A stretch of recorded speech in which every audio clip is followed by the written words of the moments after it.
Cryptopedia analyst, give us updates now. How far? Wetin dey sup? Make I no talk too long. You know wetin this channel dey for.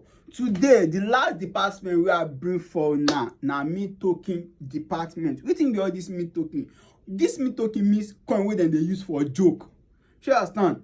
Wey be say e no get use cases than joke, but nowadays all these mint tokens sef don dey get their own use cases. Shey you understand? Make I give you example of mint token. Dogecoin, yes, na mint token. Shiba na mint token. See, baby Doge na mint token. Save Moon na mint token. But now all these tokens wey dem say dem no dey last for market again, say people think say na just joke dem wan dey use am for. Dem too dem no dey create their own use cases. But before you buy mint token, before dem rug pull on you, first do your research. Make you know wetin dey back the project. Na why we dey always talk say always do your research for crypto space, because if you lose your money, you no fit owe anybody.